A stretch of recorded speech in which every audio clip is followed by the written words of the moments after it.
मुख्य सेनापति अपने बेटे की मौत से बहुत गुस्से में थे। उन्होंने महाराज की तरफ देखते हुए कहा, महाराज मुझे कुछ नहीं कहना है, मुझे सिर्फ मेरे बेटे की मौत के बदले राजकुमार क्षितिज की मौत चाहिए और कुछ नहीं। इतना सुनते ही प्रियंका, क्षितिज और कृति घबरा गए, लेकिन आर्यन शांत था। उसे पता था कि उसके पिता महाराज भूपेश कभी किसी के साथ अन्याय नहीं होने देंगे। महाराज भूपेश ने गुस्से में विदुर को चेतावनी देते हुए कहा, लेकिन आपको यह फैसला लेने का हक किसने दिया? यह न्याय का दरबार है, आपकी हवेली नहीं। यहां पर ना कोई राजकुमार है और ना कोई सेनापति का लड़का, यहां सिर्फ आम जनता है, समझे? ठीक है महाराज, विदुर ने भी नरम होते हुए कहा। बताओ क्षितिज, तुम अपनी बेगुनाही में क्या बोलना चाहते हो? महाराज, महेश ने खुद मुझे लड़ने के लिए उकसाया, लेकिन आखिर तक मैं उसे रोकता रहा। उसने मेरे ऊपर हमला कर दिया, फिर मेरे अमृतपान ड्रैगन ने आकर मुझे बचा लिया और मुझे बचाते हुए उसने महेश पर हमला किया था। उस हमले में महेश की मौत हो गई। क्या इस बात में सच्चाई है राजकुमार आर्यन? महाराज भूपेश ने आर्यन से पूछा। महाराज, राजकुमार क्षितिज ने जो भी कहा वो 100% सच है। राजकुमारी प्रियंका, आप बताओ। महाराज, ये सब हमारे सामने हुआ है और राजकुमार क्षितिज का इसमें कोई दोष ही नहीं है। लड़ाई की शुरुआत महेश ने ही की थी, प्रियंका बोली। प्रीति, आपका क्या कहना है इस बारे में? प्रीति अपना नाम सुनते ही डर गई और वो थोड़ी देर चुप रहने के बाद वो बोलने लगी, महाराज, राजकुमार क्षितिज जो भी बोले वो सच है। फिर महाराज भूपेश ने अपना निर्णय सुनाया। ठीक है, फिर मैंने निर्णय ले लिया है। महेश ने खुद से राजकुमार क्षितिज पर बिना वजह आघात करने की कोशिश करके ही सजाए मौत का गुनाह कर दिया था। राजकुमार क्षितिज ने कुछ गलत नहीं किया है। सभी ने एक साथ इस फैसले को सम्मति दी और दरबार बर्खास्त हो गया। सभी लोग अपने अपने काम में लग गए। वहीं आर्यन और बाकी लोग अपने अपने महल में चले गए। कुछ देर बीतने के बाद एक संदेश आया जिसमें लिखा था, अमृता सही सलामत पहुंच गई थी और क्षितिज कोई चिंता ना करे। उसने जल्दी से जल्दी लेवल बढ़ाकर ड्रैगन अकेडमी आने के लिए बोला था। क्षितिज ने भी जब यह संदेश पढ़ा तो उसे बहुत खुशी हुई। उसने अपने पैर मोड़ लिए और अपनी शक्ति बढ़ाने को बैठ गया। कुछ देर तक वो वैसे ही अपनी साधना करता रहा और कुदरती शक्तियों का शोषण अपने शरीर में करने लगा। क्षितिज का पूरा ध्यान सिर्फ अपनी शक्तियां बढ़ाने पर था। वो अपना ज्यादा से ज्यादा समय अपनी साधना में देता था, इसलिए आर्यन और प्रियंका से उसका मिलना जुलना कम हो गया था।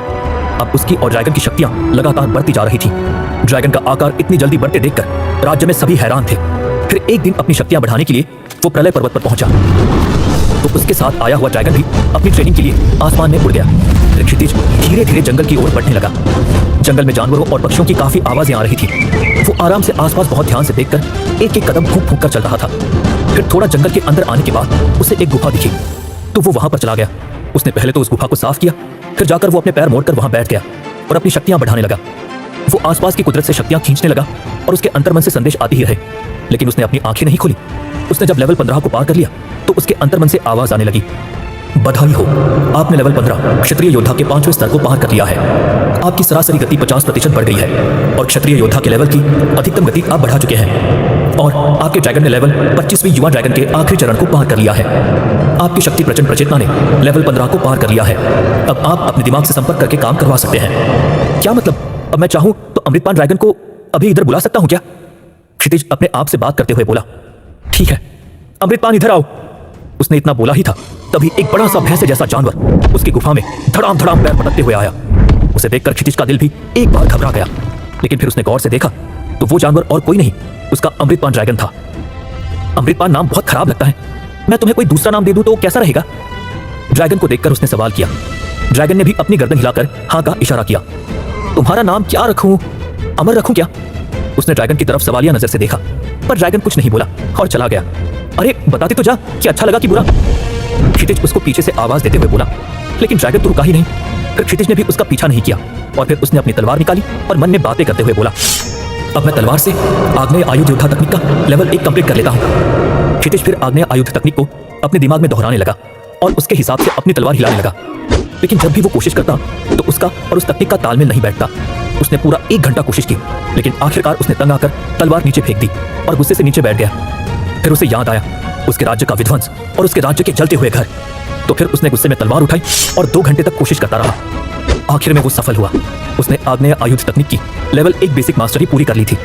क्षितिज आग्नेय आयुध योद्धा तकनीक की लेवल 1 को पार करने के बाद फिर से ट्रेनिंग करने बैठ गया। फिर वो लगातार कुदरत से शक्तियां खींचता रहा और हर दिन उसके अंतर्मन से आवाज आती रही कि उसे अपने राज्य को बर्बाद करने वालों से बदला लेना था। तो वो 5 दिन लगातार ट्रेनिंग करता रहा। 5वें दिन उसने आंखें खोली और उसके अंतर्मन से आवाज आई, बधाई हो, आपने लेवल 20वीं क्षत्रिय योद्धा के 10वें स्तर को पार कर लिया है। अब आपकी शक्ति 20 टन की हो गई है और आपके ड्रैगन ने लेवल 35 मध्यस्थ ड्रैगन के 5वें चरण को पार कर लिया है और आप ड्रैगन को संदेश भेज सकते हैं और एक दूसरे से बातें भी कर सकते हो।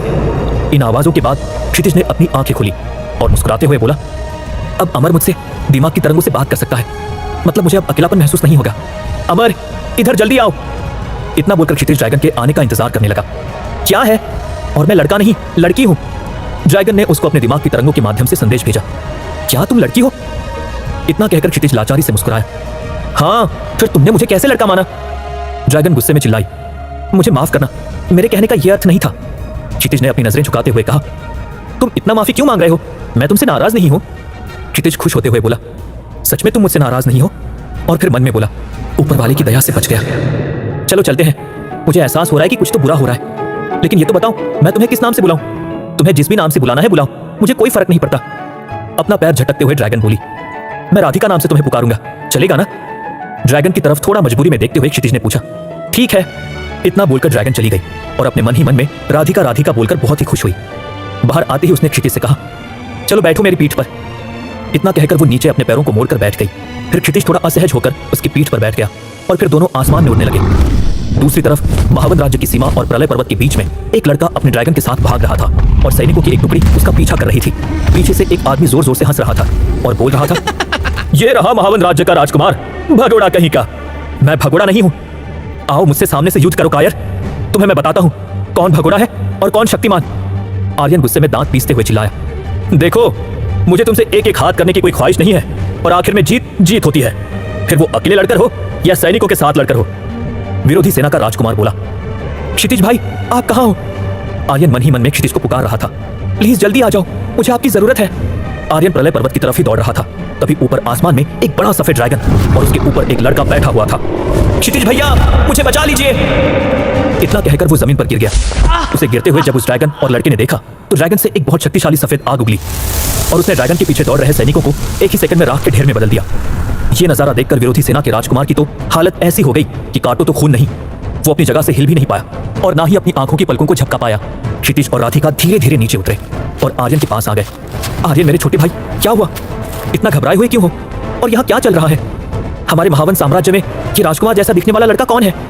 ये लड़का अजातशत्रु है और मैं जब आपसे मिलने आ रहा था तो इसने मेरे ऊपर हमला किया और इतने सारे सैनिकों को साथ में जब मैंने देखा तो मेरा दिल घबरा गया। आर्यन जोर जोर से सांसें लेने लगा। ये अजातशत्रु कौन है? क्षितिज ने थोड़ा समझते हुए और उस लड़के की तरफ देखते हुए पूछा, ये हमारे शत्रु राज्य सोनपुर का राजकुमार है। हमारा इनके राज्य से हमेशा 36 का आंकड़ा रहा है, लेकिन अभी वो हमारे पीछे इतने सैनिकों को लेकर क्यों दौड़ रहा था? क्षितिज ने पूछा तो आर्यन बोला, उसने मुझे अकेले ही प्रलय पर्वत पर आते हुए देख लिया और फिर हमारी थोड़ी बहस भी हो गई थी।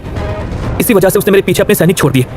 तभी क्षितिज से अंतर्मन में संवाद करते हुए राधिका बोली, ठीक है, इसका क्या करना है? मार दूं क्या? नहीं, उसे मारना मत। क्षितिज जोर से चिल्लाया।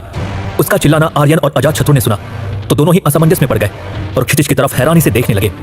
वैसे तो अजातशत्रु का ड्रैगन लेवल 5 पर था और आर्यन का लेवल 3 पर, लेकिन उन लोगों को यह पता नहीं था कि क्षितिज अपने ड्रैगन से अंतर्मन में बातें कर सकता है। ये लोग मुझे इतनी अजीब नजर से क्यों देख रहे हैं? क्षितिज ने अपने मन ही मन में कहा, लेकिन ये राधिका ने सुन लिया। इतना जोर जोर से चिल्लाओगे तो वो लोग तुम्हें पागल समझते हुए ऐसे ही देखेंगे ना? क्षितिज ने भी अपने सिर पर मारते हुए कहा, अरे हाँ, अभी समझ में आया मुझे।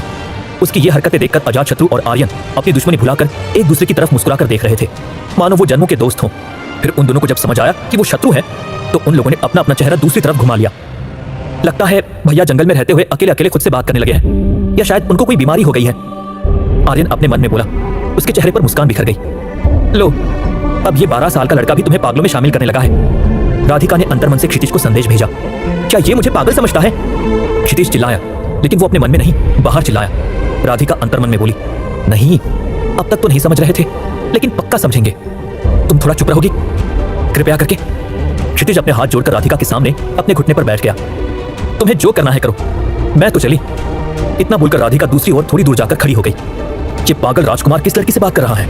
लगता है इस महावन राज्य में सब पागल ही भरे हुए हैं। अगर ऐसी बात है तो पिताजी को बोलकर इनसे दुश्मनी की जगह इनसे सहानुभूति दिखाकर इनको छोड़ देना चाहिए। अजातशत्रु अपने मन में क्षितिज के बारे में दयालु भाव से सोचने लगा। भैया को तो अब लड़की भी दिख रही है। बेचारे भैया, उनको महल में ले जाकर किसी दासी को उनके पास भेजना पड़ेगा, क्योंकि भरी जवानी में उनका ऐसा हाल होते हुए मैं नहीं देख सकता। आर्यन भी क्षितिज की तरफ दया भाव से देखने लगा। अपने ड्रैगन के सामने हाथ कौन जोड़ता है? ये तो और अजीब लग रहा है।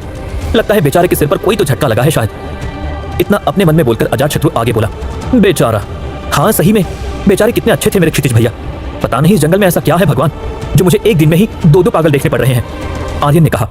लेकिन वो भूल गया था कि वो मन की जगह सबके सामने बोल रहा है। जब ये क्षितिज ने सुना तो उसकी आंखें किसी क्रोधित सांड की तरह हो गई और उसके कानों में से धुआं निकलने लगा। उधर अजातशत्रु भी गुस्से में उसी की तरफ देख रहा था, मानो उसे कच्चा ही निकल जाएगा। अरे नहीं भैया, मैं ऐसा नहीं कहना चाहता था, आर्यन दौड़ते हुए बोला। जब उसने देखा क्षितिज उसकी तरफ ही दौड़ते हुए आ रहा है, तुम्हें तो आज मैं नहीं छोड़ूंगा आर्यन। हाँ क्षितिज भैया, इसे मत छोड़ना। और इन दोनों भाइयों के इस हंसी मजाक को देखकर अजातशत्रु के मुंह से अचानक ही निकल गया।